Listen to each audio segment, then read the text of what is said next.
बच्चों, how are you? कैसे हो आप लोग? चलो, आज थर्मोडायनेमिक्स में हम हेस लॉ के बाद का भी पार्ट देखेंगे, यानी कि उसके कुछ एग्जांपल्स। ठीक है ना? कल के लेक्चर में हमने हेस लॉ के बारे में समझा था कि हेस लॉ क्या होता है, और आज हम जानेंगे उसके एक दो और एग्जांपल देख लेते हैं। ठीक है ना? जिससे आपके कॉन्सेप्ट्स क्लियर हो जाएंगे। ठीक है, चलो देखो यहाँ पे हेस लॉ के एग्जाम्पल्स।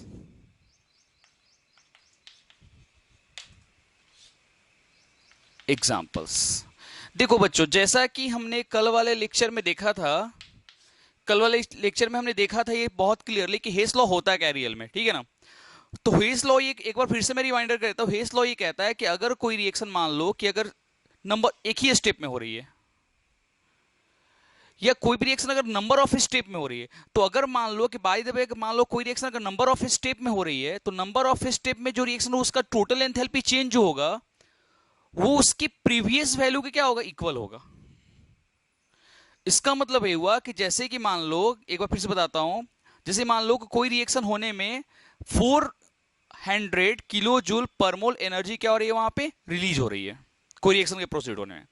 अब सपोज मान लो कि एक्स वाई जेड कोई भी वो रिएक्शन है। अब वो रिएक्शन 4 स्टेप में हो रहा है, तो पहले वाले स्टेप में 100, दूसरे वाले स्टेप में 50, तीसरे वाले स्टेप में 150, चौथे वाले स्टेप में 100, ऐसे करके चारों स्टेप में जो एनर्जी का जो वैल्यू रहेगा वो क्या रहेगा, पहले वाले वैल्यू क्या होगा, इक्वल होगा। ये चीज हमेशा आप ध्यान रखना, क्योंकि जब न्यूमेरिकल सॉल्व करोगे हेस लॉ के, तो आपको काफी हेल्प मिलने वाला है। ठीक है ना? और नो डाउट बोर्ड के एग्जामिनेशन में, जेईई में तो आता ही आता है, बोर्ड के एग्जामिनेशन में हेस लॉ के एटलीस्ट एक न्यूमेरिकल आता है थर्मोडायनेमिक्स से। ठीक है?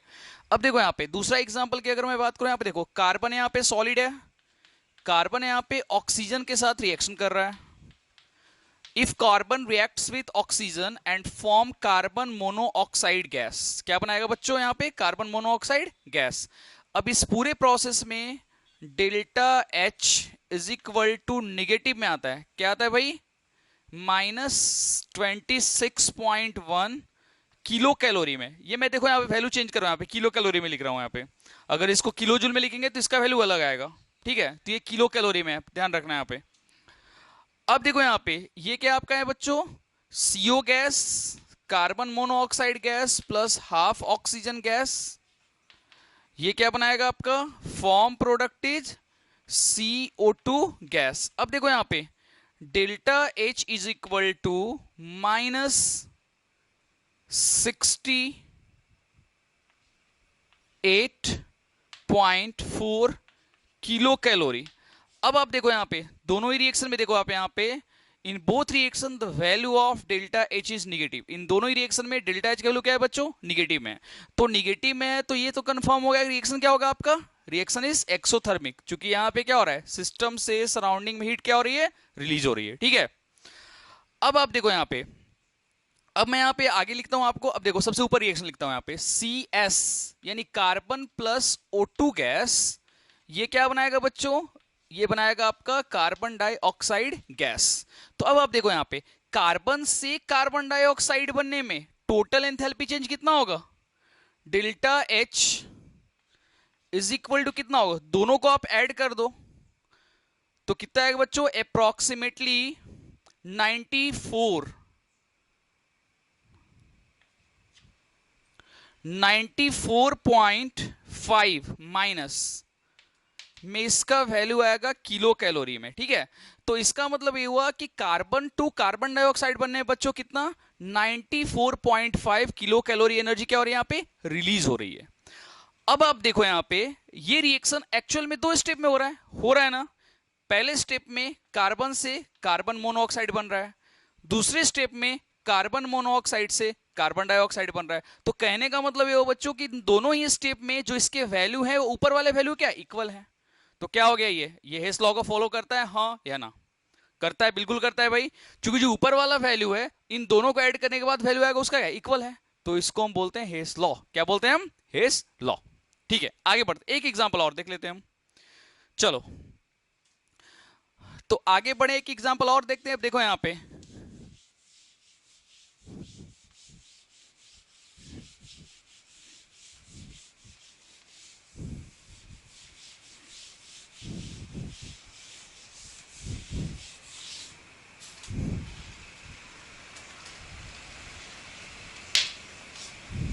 देखो यहां पे ये है हमारे पास NH3 gas, ammonia gas reacts with HCl gas, hydrochloric gas. एक बात ध्यान रखना, यहां पे मैं क्लियर कर देता हूं, HCl जो होता है वो दोनों स्टेट में पाया जाता है, यानी कि दोनों स्टेट का मतलब एक्वस मीडियम में भी पाया जाता है और HCl जो होता है वो गैसेस स्टेट में भी पाया जाता है। अब दोनों में डिफरेंस क्या है, पहले ये थोड़ा समझ लो, ये बहुत ही इंपॉर्टेंट पार्ट है, क्योंकि हमारे बहुत सारे स्टूडेंट्स ये कंफ्यूजन में रहते हैं कि सर ये HCl जो है वो गैसियस कब होगा और HCl एक्वस होगा, तो उसका मतलब क्या है। ठीक है ना, चलो मैं पहले ये बताता हूं, उसके बाद ये आगे बढ़ूंगा इसमें। ठीक है ना, देखो HCl गैस, इसको हम क्या बोलते हैं बच्चों, हाइड्रोजन क्लोराइड गैस। जब हाइड्रोजन गैस क्लोरीन गैस से रिएक्शन करता है, when hydrogen gas reacts with chlorine gas and form HCl gas. ठीक है, अब ये इस HCl गैस में अगर हम एक्वस सॉल्यूशन में ले जाते हैं, किस में ले जाते हैं बच्चों, एक्वस सॉल्यूशन के साथ, तो when HCl gas reacts with aqueous solution, water में ले जाते हैं, तो वाटर में ले जाने के बाद वो क्या बनता है, HCl एक्वस बनता है। क्या बनता है वो, HCl एक्वस। देखो ध्यान से देखना यहां पे, HCl एक्वस। अब इसको हम बच्चों हाइड्रोजन क्लोराइड नहीं बोलेंगे, इसको हम हाइड्रोजन क्लोराइड नहीं बोलेंगे, this is called hydrochloric acid. क्या बोलते हैं बच्चों, हाइड्रोक्लोरिक एसिड। क्या बोलते हैं, हाइड्रोक्लोरिक एसिड, हाइड्रोक्लोरिक एसिड। अब एक बात और यहां बताता हूं एडिशनली, अब वो हाइड्रोक्लोरिक एसिड वो सैचुरेटेड होगा, अनसैचुरेटेड होगा, वो किस पे डिपेंड करेगा, तो वो डिपेंड करेगा कि वाटर में कितना HCl डिसॉल्व है। HCl डाइल्यूटेड होगा, HCl कॉन्सेंट्रेटेड होगा, वो किस पे डिपेंड करेगा, तो वो डिपेंड करेगा कि HCl में कितना वाटर मॉलिक्यूल, HCl में कितना वाटर मॉलिक्यूल क्या है, डिसॉल्व है। अगर मान लो कि HCl हाइड्रोक्लोरिक एसिड जो है वो बहुत ज्यादा डिसॉल्व है वाटर में, तो अगर बहुत ज्यादा डिसॉल्व है तो इसका मतलब क्या हुआ, वो एसिड जो होगा क्या हुआ, हाइड्रोक्लोरिक, वो कॉन्सेंट्रेट हो जाएगा। लेकिन अगर मान लो कि पार्शियली या स्मॉल एक्सटेंट पे अगर डिसॉल्व है, तो क्या होगा, वो एसिड क्या हो जाएगा आपका, वो आपका डाइल्यूटेड हो जाएगा बच्चों। ठीक है, तो ये हमें ये बहुत, देखो ये बहुत इंपॉर्टेंट आपने समझा, यहाँ पे आपको आगे के लिए बहुत काम देगा कि HCl गैस और HCl लिक्विड में क्या डिफरेंस है। ठीक है, चलो अब हम आगे बढ़ते हैं, अपने टॉपिक पे आते हैं। तो देखो बच्चों यहाँ पे अब हम आगे बढ़े तो देखो HCl NH3 reacts with HCl, ये क्या बनाएगा आपका HCl गैस के साथ, तो NH4Cl, ये क्या बनाएगा, अमोनियम क्लोराइड गैस बनाएगा। ठीक है, अब इस अमोनियम क्लोराइड गैस के फॉर्मेशन में डेल्टा H का जो वैल्यू आता है बच्चों, डेल्टा फॉर्मेशन हो रहा है यहाँ पे, चूंकि डेल्टा फॉर्म H का वैल्यू कितना होता है 42 पॉइंट माइनस में आता है 25 होता है, अप्रोक्सीमेट वैल्यू है ये। ठीक है ना, किलो जूल में। ठीक है, 42.25 आता है, ये 42.25 है, वैल्यू इसका क्या है बच्चों, निगेटिव में है। अब इसका मतलब क्या हुआ, रिएक्शन इज एक्सोथर्मिक। इसका मतलब ये हुआ कि जब यहाँ पे NH3 HCl से रिएक्शन कर रहा है तो क्या बन रहा है, यहाँ पे NH4Cl बन रहा है। तो NH4Cl बनना प्रोसेस क्या होता है, प्रोसेस इज एक्सोथर्मिक। एक्सोथर्मिक का मतलब क्या हुआ, एक्सोथर्मिक का मतलब हुआ कि रीच, इसमें इस रिएक्शन में क्या होगा, सिस्टम से सराउंडिंग में हीट क्या होगा, यहाँ पे रिलीज होगा। क्या होगा, रिलीज होगा। अब देखो यहाँ पे, अब अगर मान लो कि वही पहले की तरह, अगर मान लो कि हमने NH4Cl को, अगर मान लो कि मैंने एक्वस यानी कि वाटर में डिसॉल्व कराया, तो देखो यहाँ पे NH4Cl, ये क्या आपका गैस है, और इसको मैं कहां लेगा, एक्वस में लेगा। एक्वस का बोले तो वाटर में ले गया। तो पूछो यहाँ पे क्वेश्चन तुम लोग कि सर वाटर में क्यों ले जाएंगे, तो देखो एक बात मैं बताता हूं कि अमोनियम क्लोराइड एक्चुअल में जो होता है एक कंपाउंड ऐसा है जो इलेक्ट्रिसिटी फ्लो कराने पे आयंस में कन्वर्ट हो सकता है। क्या बनेगा आयंस इसका, NH4 plus and Cl minus. अब एक चीज ध्यान रखना कि गैस फेज में ये आयंस में कन्वर्ट नहीं होगा, तो इस कारण से इसको आयंस में कन्वर्ट करने के लिए एक्वस मीडियम में ले जाना ही पड़ेगा हम लोग को। क्या करना पड़ेगा, ले जाना पड़ेगा। तो ऐसे केस में क्या होगा बच्चों, ऐसे केस में होगा यहाँ पे, ये क्या होगा यहाँ पे ये बनेगा आपका NH4Cl और ये यहाँ पे एक्वस हो जाएगा। अब एक चीज नोट करो यहाँ पे, इस प्रोसेस में जो डेल्टा H का वैल्यू होगा, एंथैल्पी चेंज का वैल्यू, वो क्या होगा बच्चों, वो निगेटिव नहीं होगा, क्या होगा यहाँ पे पॉजिटिव होगा। यानी कि ये रिएक्शन ओवरऑल क्या होगा, delta H is equal to, ये क्या होगा प्लस, या चलो +4.2 में लिखता हूं यहाँ पे। तो ये +4.2 क्या है बच्चों, किलो जूल। तो ये क्या आपका यहाँ पे, ये जो वैल्यू है यहाँ पे देख रहे हो आप, क्या है, दिस वैल्यू इज पॉजिटिव। तो इसका मतलब क्या होगा, रिएक्शन इज एंडोथर्मिक। तो इसके पहले वाले में क्या हो रहा था, इसके पहले वाले में आपने देखा था कि यहां पे रिएक्शन क्या था, 100 था, क्योंकि सिस्टम से सराउंडिंग हीट रिलीज हो रहा था। लेकिन आप देखो यहां पे, इसमें जब ये अमोनियम क्लोराइड एक्वस फेज में जाएगा तो क्या होगा, ये आपका क्या बनाएगा यहां पे, एक्वस अमोनियम क्लोराइड। और एक्वस अमोनियम क्लोराइड बनने में सिस्टम क्या होगा, सिस्टम को हीट चाहिए। इसका मतलब क्या हुआ, किस डेल्टा एच का वैल्यू क्या होगा, डेल्टा एच का वैल्यू निगेटिव में, पॉजिटिव में होगा चेंज। क्यों पॉजिटिव में भाई, सिस्टम को हीट क्या है, रिक्वायर्ड है। तो एंथैल्पी चेंज का वैल्यू क्या होगा यहाँ पे, पॉजिटिव में। अब दोनों का वैल्यू अगर ऐड करोगे तो कितना आ जाएगा यहाँ पे, तो -42.25, और इसमें आप ऐड कर दो कितना 42, तो कितना आएगा इसका वैल्यू बच्चों, निकाल लो इसका वैल्यू, 38 पॉइंट समथिंग इसका वैल्यू आ जाएगा, 38.05 करके आएगा इसका वैल्यू लगभग अप्रॉक्स। तो कहने का मतलब ये हुआ कि ये इसका क्या होगा, एंथैल्पी चेंज का वैल्यू होगा कब, जब हम लोग को अमोनियम यानी कि अमोनिया से हमको एक्वस NH4Cl बनाना है। अमोनिया हमको क्या बनाना है यहाँ पे, एक्वस NH4Cl। आई बात समझ में। तो दोनों का डिफरेंस, यानी कि इसमें से ये वैल्यू को आप ऐड करोगे तो क्या हो जाएगा, ऐड करने के बाद क्या हो जाएगा, इसमें से ये माइनस कर लो तो जो बचेगा वैल्यू आ जाएगा यहाँ पे माइनस में। आगे बात समझ में। तो ये क्या हो गया आपका, ये टोटल एंथैल्पी चेंज का वैल्यू हो गया। ठीक है, चलो आगे बढ़ते हैं। तो देखो ओवरऑल हम रिएक्शंस में क्या देख रहे हैं, हर एक रिएक्शन में हम ये देख रहे हैं यहाँ पे हेस लॉ के कॉन्सेप्ट्स कि अगर रिएक्शन एक ही स्टेप में होता है या वेरियस स्टेप में होता है तो टोटल एंथैल्पी चेंज का वैल्यू क्या होगा, इक्वल ही होगा। अब चलो इसको एक स्टेप में लिख के देखते हैं। तो NH3 gas plus HCl, NH3 plus HCl form NH4Cl, ये मैंने एक्वस लिखा। अब इसका वैल्यू कितना होगा, 38.2 अप्रॉक्स हो जाएगा इसका वैल्यू डेल्टा एच का। अब बताओ यहाँ पे 38.2 क्या है, इसके इक्वल है, बताओ हाँ है ना, जो पहले जो वैल्यू था इसके इक्वल है। तो ये रिएक्शन तो एक ही स्टेप में हो रहा है, तो ये रिएक्शन एक स्टेप में हो रहा है, ये नंबर ऑफ स्टेप में हो रहा है, तो दोनों का वैल्यू क्या इक्वल है। तो इस तरह से ये भी क्या आ रही है, ये एग्जांपल भी हेस लॉ को फॉलो कर रहा है। ठीक है, चलो आगे बढ़ते हैं। अब हम बात करते हैं यहाँ पे, देखो आगे हम बात करते हैं, यहाँ पे पढ़ते हैं। अब हम बात करते हैं यहाँ पे हेस लॉ में आगे की प्रॉपर्टी के बारे में। अब इसके एडवांटेज क्या है, देखो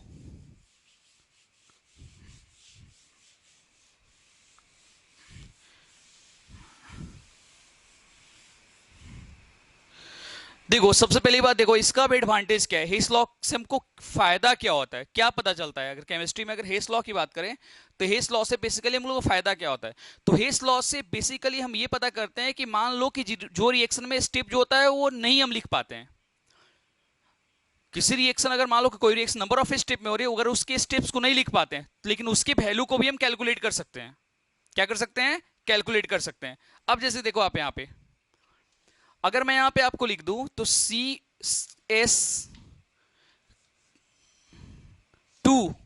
CO2 बनने में with the help of carbon oxygen के प्रेजेंस में, O2 के साथ बनने में, ये delta H is equal to कितना होता है, -393.5 किलो जूल पर मोल। एनर्जी इसकी क्या होती है, रिलीज होती है यहाँ पे।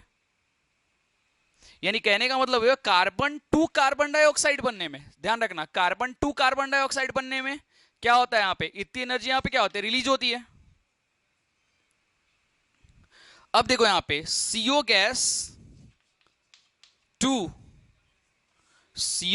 प्लस हाफ O2 गैस, ये क्या बनाएगा आपका CO2 गैस।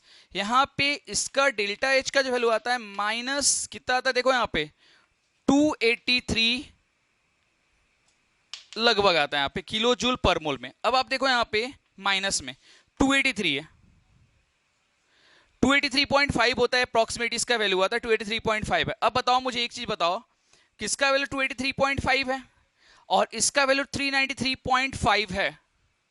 तो अब कहने का मतलब एक लाइन में ही हुआ कि इसका एक बीच का भी स्टेप होता है और वो कौन सा स्टेप है इसके पहले वाले रिएक्शन में आपने देखा था, यानी कार्बन से कार्बन सॉलिड को जब हम ऑक्सीजन से रिएक्शन कराते हैं तो पहले वो क्या बनता है, हाफ ऑक्सीजन से पहले क्या बनता है, वो कार्बन मोनोऑक्साइड गैस बनता है।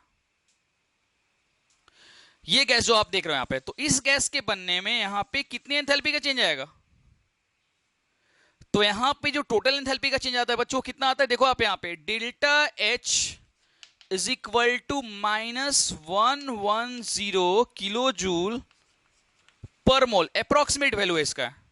तो देखो कैसे पता चलेगा, इसमें से इसको माइनस करें तो हमको निकल जाएगा ना वैल्यू, पता चल जाएगा ना, यानी जो फाइनल है और जो फाइनल वैल्यू इसका है और जो बीच का आ रहा था कौन सा, carbon monoxide to carbon dioxide वाला, उसमें से अगर माइनस कर लेंगे तो बीच वाला स्टेप हमको पता चल जाएगा कौन सा, कि कार्बन मोनोऑक्साइड के बनने में कितनी एनर्जी रिलीज होती है। अगर आप कार्बन से डायरेक्टली अगर कार्बन डाइऑक्साइड बनाते तो हमको पता चलता है क्या, -393.5 किलो जूल पर मोल एनर्जी क्या हो रही है यहाँ पे, 393.5 किलो जूल पर मोल एनर्जी यहाँ पे क्या हो रही है, रिलीज हो रही है। और जबकि कार्बन मोनोऑक्साइड से कार्बन डाइऑक्साइड बनने में इतनी एनर्जी रिलीज हो रही है, तो अब क्वेश्चन ये बनता है कि कार्बन से कार्बन मोनोऑक्साइड बनने में कितनी एनर्जी रिलीज होगी। तो उसके लिए हम क्या करेंगे, दोनों को इसमें से क्या करेंगे, इसको हम माइनस कर देंगे तो हमको ये वैल्यू आ जाएगा, यानी जो फाइनल वैल्यू है, जो स्टार्टिंग वाला वैल्यू, उसमें से जो बीच वाला यानी कि जो carbon monoxide to carbon dioxide वाला वैल्यू, उसको अगर हम माइनस करेंगे तो हमको बीच वाला स्टेप पता चल जाता है कि वैल्यू इसका इतना होता है। ठीक है, आगे बात समझ में। तो ये इसका पहला एडवांटेज है, यानी पहला एडवांटेज कि तुमने जनरली सुना होगा कार्बन को अगर हम एयर में बर्न कराएंगे तो क्या मिलेगा, तो कार्बन को एयर में बर्न कराने के बाद जनरली क्या मिलता है, कार्बन डाइऑक्साइड लोग बोलते हैं। लेकिन सच्चाई ये भी है कि कार्बन को एयर में बर्न कराने कार्बन मोनोऑक्साइड भी मिल सकता है, मिलेगा ना, वो तो कंडीशन पे डिपेंड करेगा यार। अगर मान लो कि अगर हमने एयर कम दिया तो क्या होगा, एयर अगर लिमिट एयर में कराया तो क्या कार्बन मोनोऑक्साइड ही बनेगा ना, तो कार्बन मोनोऑक्साइड बनेगा, ये बात सही है। तो उसका एनर्जी कितना रिलीज होगा, यानी कि एनर्जी में कितने का चेंज आएगा, एंथैल्पी कितना का चेंज आएगा, वो हम कैसे पता करेंगे, तो यहां पे हमने पता कर लिया कि अगर कार्बन मोनोऑक्साइड बनता है तो कितने एंथैल्पी का चेंज होता है। ठीक है, तो ये पहला एप्लीकेशन हो गया इसका। अब सेकंड एप्लीकेशन देखो, सेकंड एप्लीकेशन ये कहता है for the calculation of lattice enthalpy, lattice energy भी कहते हैं यहां पे, यानी कि लैटिस एनर्जी को कैलकुलेट करने में हेस लॉ काफी हेल्पफुल होता है। चलो तो सबसे पहले मैं तुम लोग को ये बताता हूं कि लैटिस एनर्जी एक्चुअल में होती क्या है। ठीक है, देखो इधर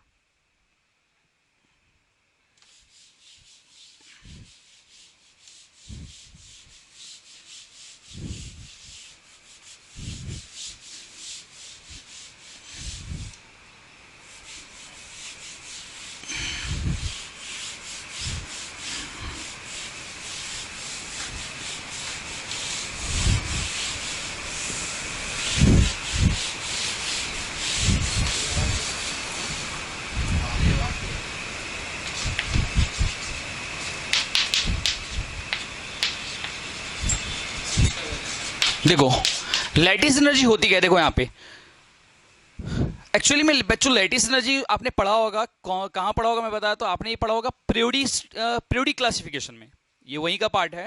हालांकि केमिकल बॉन्डिंग में इसको पढ़ना है, इसको कई जगह पढ़ना है, थर्मोडायनेमिक्स में भी इसको पढ़ना है, बहुत सारे टीचर इसको केमिकल बॉन्डिंग जो मैं टॉपिक अभी बताने वाला हूं तुम लोग को, बहुत सारे टीचर उसको क्या करते हैं पीरियोडिसिटी में बता देते हैं, तो बाकी उसको थर्मोडायनेमिक्स में बताने की स्टूडेंट को जरूरत ही नहीं पड़ती। लेकिन मैं आपको बता देता हूं यहाँ पे कि लैटिस एंथैल्पी होती क्या है और इसका कैसे अप्लाई किया गया, किसके लिए, हेस लॉ के लिए, हेस लॉ का इससे क्या रिलेशन है। ठीक है ना, देखो यहां पे तो एनर्जी रिलीज्ड, ध्यान सुना, energy released when two and more than two gaseous molecules are combined together and form a crystalline solid।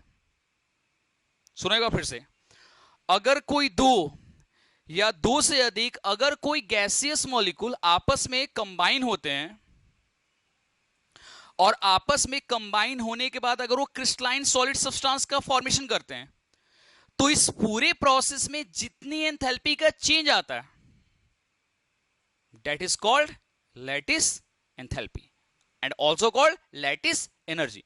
तो लैटिस एनर्जी का लैटिस एनर्जी बहुत ही हेल्पफुल है किसके लिए, ब्रैग ये बॉर्न हेबर साइकिल में, किसके लिए? बॉर्न हेबर साइकिल के लिए। तो लैटिस एनर्जी किसी भी क्रिस्टलाइन सॉलिड्स के एक्चुअल एनर्जी का हम पता कर सकते हैं कि उसकी एनर्जी वैल्यू कितनी होगी, जितने भी क्रिस्टलाइन सब्सटेंस है। यानी कि लैटिस एनर्जी का जनरली यूज होता है बच्चों, जनरली क्रिस्टलाइन सब्सटेंस, चाहे वो NaCl की बात करें, KCl की बात करें, बाकी KBr की बात, जितने भी आपके लैटिस सब्सटेंस है उसके लिए इसका यूज किया जाता है। समझ गए लैटिस एनर्जी? यानी गैस से सॉलिड में कन्वर्ट होने के लिए क्रिस्टलाइन सॉलिड में जितनी एंथैल्पी का चेंज आता है, हालांकि ये चेंज क्या होता है? पॉजिटिव होता है, मैं भी बता रहा हूं थोड़ी देर में, सॉरी निगेटिव होता है। निगेटिव क्यों होता है भाई? क्योंकि एनर्जी रिलीज होती है यहाँ पे, तो मैं भी थोड़ी देर में बता रहा हूं यहाँ पे आप लोग को। तो जितनी एंथैल्पी का चेंज आता है उसको हम क्या बोलते हैं यहाँ पे? Called lattice energy.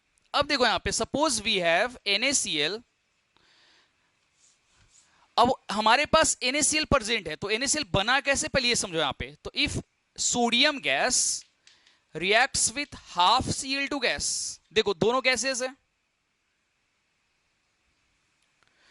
तो सोडियम गैस को रिएक्शन करा रहे हैं क्लोरीन गैस के साथ। तो if sodium gas reacts with Cl2 gas and form NaCl, अब देखो ये जो NaCl लिखा बच्चों, ये क्या है? सॉलिड आपका है। तो सॉलिड का मतलब क्या? This is also crystalline solid. Solid का भी अपना अपना फॉर्म होता है, ये सॉलिड में कौन सा है? क्रिस्टलाइन सॉलिड है ये।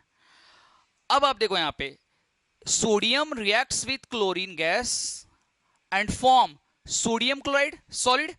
अब इस पूरे प्रोसेस में बच्चों डेल्टा H, देखो यहां पे मैं लिखता हूं, लैटिस लिख देता हूं ताकि तुम लोग को दिक्कत ना हो, LATTIC लैटिस, और यहां पे एंथैल्पी का साइन दे दिया मैंने। अब ये क्या हो गया बच्चों? Is equal to -790.56 kilo joule per mole. ये इसका अप्रोक्सीमेट वैल्यू है बच्चों। देखो मैंने बार बार बोल रहा हूं, पिछले कई लेक्चर में बोल चुका हूं कि वैल्यू याद रखने की जरूरत वैसे नहीं है। वैल्यू जब आप न्यूमेरिकल सॉल्व करोगे तो आपको ये वैल्यू गिवन रहेगा एग्जामिनेशन में, इससे डोंट वरी। सिर्फ आप ये समझो कि तब पूछोगे इसका फायदा क्या, तो हमको ये फायदा चलता है कि एंथैल्पी चेंज का वैल्यू यहाँ पे क्या होगा? पॉजिटिव होगा या निगेटिव होगा। कोई भी टीचर अगर आपको ऐसा बताता है तो टीचर का पर्पस ये होता है कि स्टूडेंट के दिमाग में ये डाल देना कि भाई लैटिस एंथैल्पी के प्रोसेस में जो डेल्टा H है उसका वैल्यू क्या होगा? निगेटिव होगा या पॉजिटिव होगा, क्योंकि बहुत सारे स्टूडेंट्स इसी फॉर्म में कंफ्यूज रहते हैं। ठीक है ना? तो देखो यहाँ पे जैसा कि हम देख रहे हैं बच्चों, इस यहाँ पे डेल्टा H का वैल्यू क्या यहाँ पे? निगेटिव में आ रहा है यहाँ पे। सो रिएक्शन इज एक्सोथर्मिक, यानी कि सिस्टम से सराउंडिंग में हीट क्या हो रही है बच्चों? रिलीज हो रही है। क्लियर सी बात है ना? चलो अब इसी प्रोसेस में हम बॉर्न हेबर साइकिल को देखेंगे। बॉर्न हेबर साइकिल होता क्या है? तो देखो साइकिल का मतलब क्या हो, यानी कि जो स्टार्टिंग पॉइंट है वहां से घूमते घूमते फिर पहले वाले पॉइंट की तरफ आ गए पूरा घूम करके।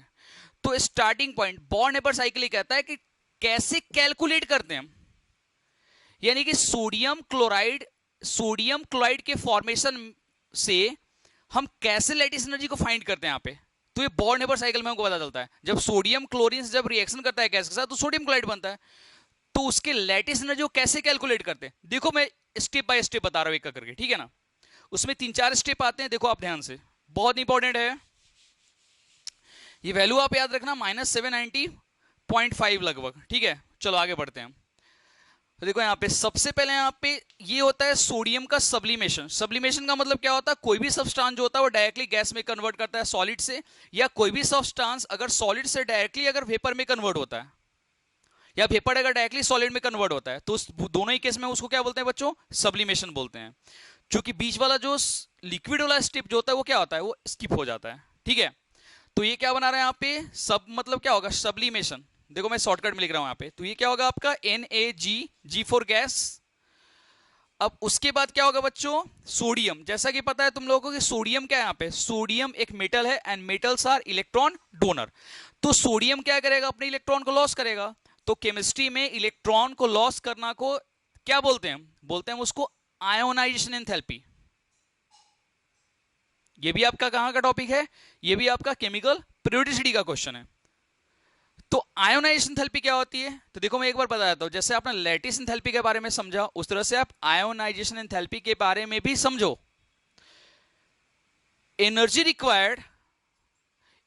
Required for the removing of an electron from gases element, यानी किसी गैसेस एलिमेंट से इलेक्ट्रॉन्स को निकालने में जितनी एनर्जी की रिक्वायरमेंट होती है that is called ionisation enthalpy.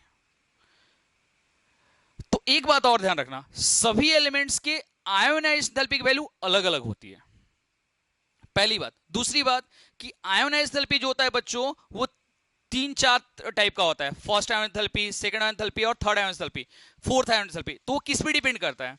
तो वो डिपेंड करता है किसी भी एलिमेंट के उसके वैलेंस शेल में कितने इलेक्ट्रॉन्स हैं। तो अगर मैं स्पेशली यहाँ पे सोडियम के बारे में बात करूं बच्चों, यहाँ पे तो सोडियम के आउटर मोस्ट शेल में सिर्फ एक इलेक्ट्रॉन होता है, क्योंकि इसका इलेक्ट्रॉनिक कन्फिग्रेशन क्या होता है, 281। तो सोडियम सिर्फ और सिर्फ क्या दिखाएगा, आपका फर्स्ट आयोनाइजेशन एंथैल्पी दिखाएगा। तो देखो सोडियम यहां पे लिख देता हूं मैं, बहुत क्लियर, डेल्टा आई का मतलब क्या होता है, आयोनाइजेशन एंथैल्पी। और यहां पे मैं लिखता हूं डेल्टा H1 का मतलब यहां पे ध्यान रखना, ये फर्स्ट हो गया आपका, अगर H2 रहेगा तो सेकेंड, अगर H3 रहेगा तो थर्ड, और अगर H4 रहेगा तो क्या हो जाएगा बच्चा, फोर्थ। अब बहुत डिटेल में मैं नहीं जाऊंगा इसमें, चूंकि ये पार्ट आपका कहां पे है, ये आपका पीरियडिसिटी का पार्ट है। मैग्नीशियम के पास 2 इलेक्ट्रॉन है तो उसका 2 आयन एंथैल्पी वैल्यू होगा, एल्यूमिनियम 3 इलेक्ट्रॉन लॉस करेगा तो उसके बाद 3 होगा, सिलिकॉन 4 करेगा तो 4, इस तरह से आगे बढ़ते चला जाएगा, ठीक है ना। चलो तो ये क्या बनाएगा बच्चों, जब सोडियम ने अपने इलेक्ट्रॉन को लॉस कर दिया तो क्या होगा यहाँ पे, Na+ होगा, हाँ है ना, पॉजिटिव चार्ज होगा इस पे, क्योंकि इसने इलेक्ट्रॉन लॉस कर दिया यहाँ पे। अब देखो यहाँ पे, ये तो पूरा पार्ट हमने किसके लिए किया, सोडियम के लिए किया। अब हम क्लोरीन के बारे में बात करते हैं। तो क्लोरीन का देखो, जैसा कि हम देख रहे हैं यहाँ पे Cl2 के फॉर्म में है, तो Cl2 का मतलब क्या हो, ये क्लोरीन अपने मॉलिक्यूलर फॉर्म में है, और हमको इसको क्लोरीन को कौन से फॉर्म में लाना है, हमको एटॉमिक फॉर्म में लाना है। तो हम क्या करेंगे, इसके बॉन्ड को ब्रेक कराएंगे। तो बॉन्ड को ब्रेक कराने में जितनी एनर्जी रिक्वायर्ड होती है उसको हम क्या बोलते हैं केमिस्ट्री में, बॉन्ड डिसोसिएशन एंथैल्पी। क्या बोलते हैं बच्चों, बॉन्ड डिसोसिएशन एंथैल्पी, और इसी को हम क्या बोलते हैं, बॉन्ड डिसोसिएशन एनर्जी के नाम से भी जानते हैं। तो ठीक है, तो इसका क्या होगा यहाँ पे डेल्टा, और मैं देखो शॉर्टकट में आप लिख रहा हूं बीडीई। बीडी का मतलब क्या होता है, बॉन्ड डिसोसिएशन एनर्जी। तो बीडीई एंथैल्पी, और ये क्या हो जाएगा यहाँ पे Cl आ गया, यानी कि हाफ Cl2 ब्रेक हुआ, ब्रेक होने के बाद क्या हुआ, Cl के फॉर्म में कन्वर्ट हो गया, ठीक है। अब जैसे देखो, जैसा कि मैंने अभी तुम लोगों से बताया कि मेटल जो होते हैं वो इलेक्ट्रॉन क्या करते हैं, डोनर होते हैं। तो इसका जस्ट उल्टा, क्लोरीन क्या है, नॉन मेटल है। तो क्लोरीन नॉन मेटल है, तो ये क्या करेगा, इलेक्ट्रॉन को क्या करेगा, ये गेन करेगा। तो इलेक्ट्रॉन को गेन करेगा तो इसको हम केमिस्ट्री में क्या बोलते हैं, इलेक्ट्रॉन गेन एंथैल्पी, ईजी का मतलब इलेक्ट्रॉन गेन एंथैल्पी। अब एक बार फिर से यहां बता दो कि इलेक्ट्रॉन गेन एंथैल्पी को डिफाइन कैसे करेंगे, सुन लो यहां पे, बहुत इंपॉर्टेंट है। Enthalpy change when a gaseous element accept an electron.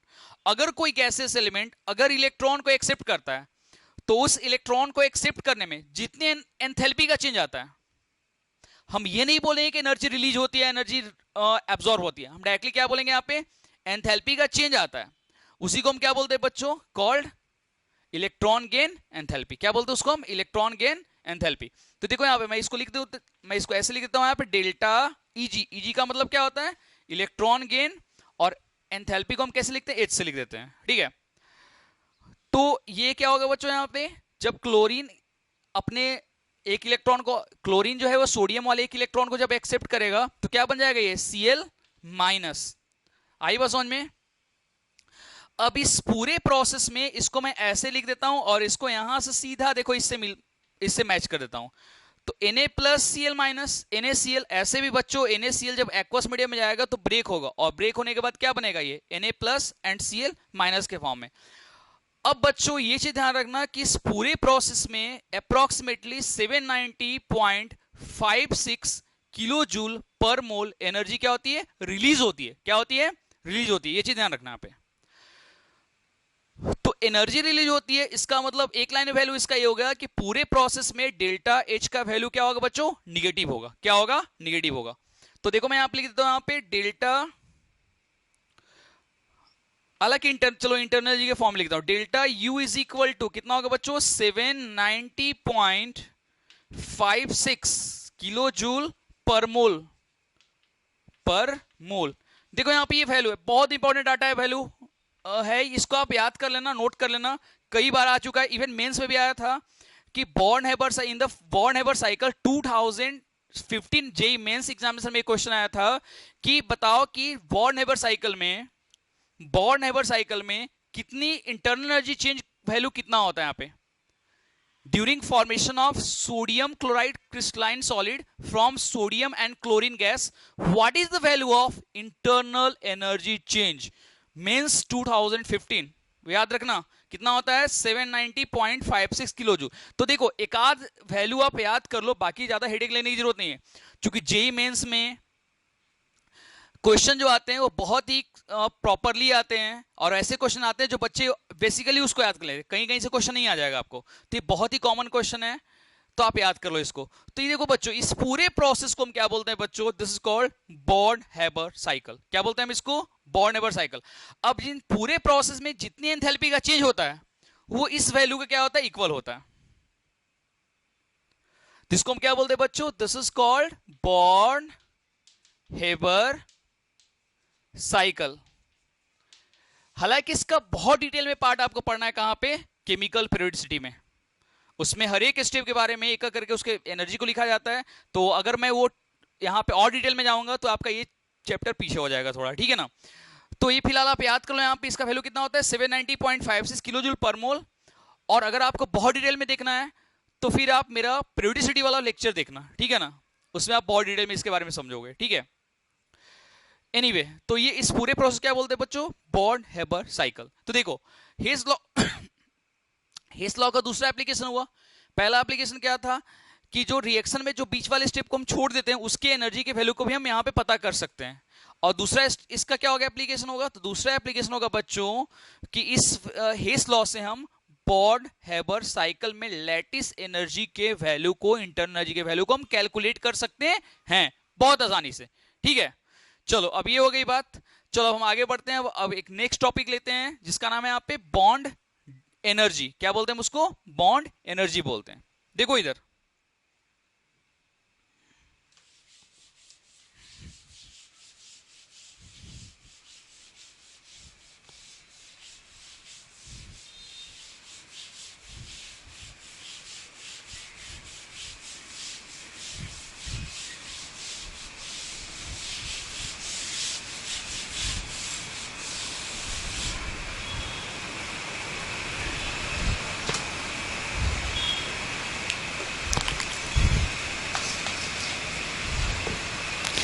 Bond energy.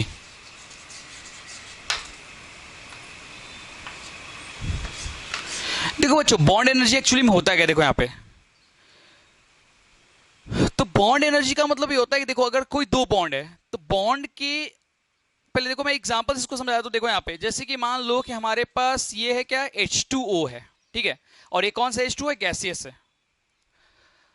अब इस H2O गैसियस को अगर हम ब्रेक कराते हैं तो किस में ब्रेक होगा बच्चों, H2 किस में ब्रेक होगा, H gas plus OH gas के फॉर्म में। तो हमने क्या देखा यहाँ पे, H2O का स्ट्रक्चर तो सभी को पता होगा, केमिकल बॉन्डिंग हमारे सभी स्टूडेंट ने पढ़ा है। तो कैसा होता है, एक H दूसरे O के साथ अटैच होता है और एक और H उस वाले O के साथ क्या होता है, अटैच होता है। तो अब कहने का मतलब ये हुआ कि H और OH है। अब देखो यहाँ पे, तो अब यहाँ पे एक बहुत ही आसान है, देखो यहाँ पे सबसे पहले H और H जो बॉन्ड होता है उसकी एनर्जी कितनी होती है यहाँ पे, हाइट। देखो यहाँ पे एक्चुअली में वाटर का स्ट्रक्चर कुछ ऐसा होता है, देखो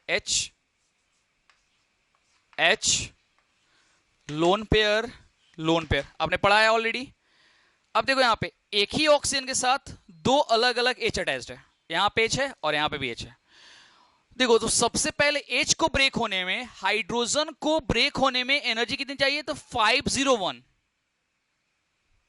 यानी हाइड्रोजन बॉन्ड को ब्रेक होने के लिए कितने चाहिए, 501 किलो जूल पर मोल। और देखो यहां पे चूंकि ये वैल्यू मैं किसके लिख रहा हूं पे, HH, और ये क्या आपका है, डेल्टा H।